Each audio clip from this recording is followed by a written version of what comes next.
ഈ സമസ്ത APK വിഭാഗങ്ങൾ ജമാഅത്തെ ഇസ്ലാമിക്കെതിരെ ഇന്ന് പത്രങ്ങളിൽ ലേഖനം എഴുതിയിട്ടുണ്ട്.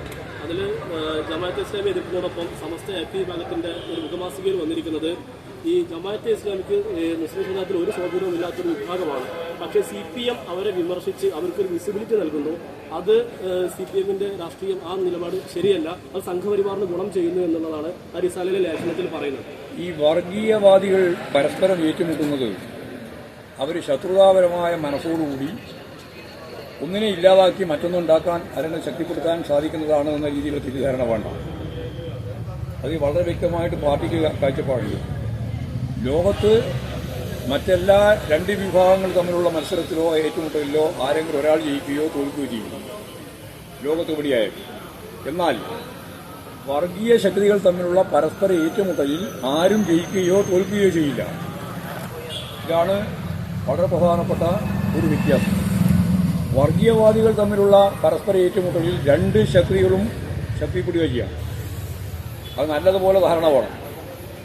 അത് ന്യൂനപക്ഷ വർഗീയതയായാലും ഭൂരിപക്ഷ വർഗീയതയായാലും രണ്ടും പരസ്പരം ഏറ്റുമുട്ടിയാൽ അതിൽ ഏതെങ്കിലും ഒന്ന് ജയിക്കുകയോ ഏതെങ്കിലും ഒന്ന് തോൽക്കുകയോ അല്ല ചെയ്യുക, രണ്ടും പരസ്പരം ശക്തിപ്പെടുക ചെയ്യുക.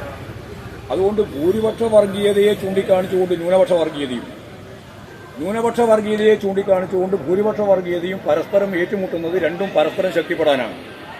ആ കാഴ്ചപ്പാട് CPIM വളരെ വ്യക്തമായിട്ട് മുമ്പ് തന്നെ ചൂണ്ടിക്കാണിച്ചാണ്. ഇപ്പോഴും ശരിയാണ്. ഞങ്ങളെ സംബന്ധിച്ചിടത്തോളം രണ്ട് വർഗീയ ശക്തികളെയും എതിർത്തുകൊണ്ടല്ലാതെ മുന്നോട്ടേക്ക് പോകാൻ സാധിക്കില്ല.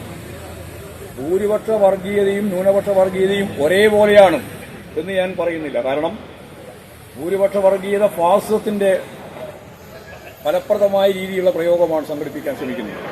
അത് ന്യൂനപക്ഷ വർഗീയതയ്ക്ക് സാധിക്കുന്നതല്ല. പക്ഷേ രണ്ട് വർഗീയതയും ജനങ്ങളെ ഭിന്നിപ്പിക്കുന്നതാണ്, ജനങ്ങളെ ഛിന്നഭിന്നമാക്കാൻ ശ്രമിക്കുന്നതാണ്.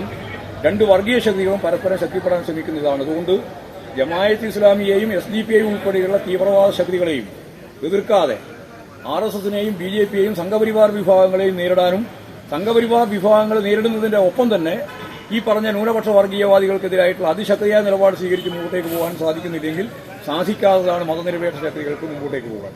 അതുകൊണ്ട് ഞങ്ങൾ രണ്ടിനെയും എതിരായ അതിശക്തിയായ നിലപാട് സ്വീകരിച്ചാണ് മുന്നോട്ടേക്ക് പോകുക. അതിന്റെ പ്രത്യാഘാതം ലീഗിലുണ്ടാവും, അതിന്റെ പ്രത്യാഘാതം കോൺഗ്രസിലുണ്ടാവും, അതിന്റെ പ്രത്യാഘാതം വിവിധ ജനവിഭാഗങ്ങളിൽ സമുദായ സംഘടനകളിലുണ്ടാവും. ഒരു കാര്യം ഞാൻ മുമ്പ് തന്നെ വ്യക്തമാക്കിയാണ്, ഞങ്ങൾ വ്യക്തമാക്കിയതാണ്. ഈ ജമാഅത്തെ ഇസ്ലാമി എന്ന് പറയുന്നത് SDPI എന്ന് പറയുന്നത് കേരളത്തിലെ മുസ്ലിം സമുദായത്തിന്റെ ഭാഗമായിട്ടുള്ള ജനസംഖ്യാ അനുപാതം വളരെ വളരെ ചെറുതാണ്.